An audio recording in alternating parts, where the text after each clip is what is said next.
അതുകൊണ്ട് തന്നെ ഇതവണ കുറച്ച് വെറൈറ്റി ആയിട്ട് ഞാൻ KSRTC ട്രാവലിംഗ് പിടിച്ചു. മോർ ബഡ്ജറ്റ് ഫ്രണ്ട്ലി മൊത്തത്തിൽ ഫുഡും കൂട്ടി 250 രൂപയ്ക്ക് തീരേണ്ട കേസിനാണ് ഞാൻ 1200 രൂപയ്ക്ക് പെട്രോൾ അടിച്ച് കോട്ടയം വരെ പോയിട്ട് വന്നത്. എന്നെ സമ്മതിക്കണം. ബട്ട് ഞാൻ പറയുകയാണെങ്കിൽ കഴിഞ്ഞു പാസ് ഈസ് പാസ്റ്റ്. ഒരപ്പത്ത് ഏത് പോലീസിനും പറ്റും, അതിൽ നമ്മൾ പഠിക്കണം. ഏറ്റുമാനൂർ സ്റ്റാൻഡിൽ ഞാൻ വണ്ടി ഇറങ്ങി. ഇതിന് മുമ്പ് വ്ലോഗ് ചെയ്തപ്പോൾ താഹാത്തക്കിനെ കണ്ട വ്ലോഗില്ലേ, അത് ഇവിടെ വെച്ചാണ് ഗൈസ്. അവിടെ നിന്ന് നമ്മുടെ കൂട്ടുകാരൻ വന്ന് പിക്ക് ചെയ്ത് ഞങ്ങൾ രണ്ടുപേരും കൂടി MG യൂണിവേഴ്സിറ്റിയിലോട്ട് പോയി.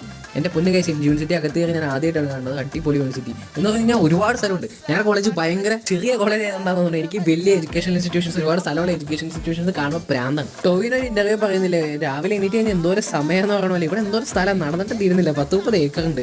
കണ്ണ് തള്ളിപ്പോയി. യൂണിവേഴ്സിറ്റിയിലെ കാര്യങ്ങൾ ഞങ്ങൾ അവിടെ നിന്ന് ഇറങ്ങി നേരെ പോയത് അവൻ്റെ വീട്ടിലേക്കാണ്. കുറേ നേരം റെസ്റ്റ് എടുത്തു പോയി. അതിരാവിലെ എനിക്ക് ബസ്സിലൊക്കെ വന്നതാണെന്ന് നിങ്ങൾ വിചാരിക്കും. പക്ഷേ അതിരാവിലെ എനിക്കൊന്നല്ല വന്നേ. എത്രയുടെ ബസ്സിനാണ് വന്നത്. എന്നാലും ഒരു ക്ഷീണമൊക്കെ ഉണ്ടാവില്ല. സ്റ്റാൻഡിലോട്ട് കയറണ വഴി വെറുതെ ഫോണൊന്ന് ഓണാക്കി വെക്കും. ഒരു KSRTC എന്റെ പൊന്നളിയെ ഞെട്ടിപ്പോയി. സോ അത്രയൊക്കെ പറഞ്ഞിട്ട് നമ്മൾ നാട്ടിലോട്ട് പോകണം guys. Bye bye, Tata, good bye.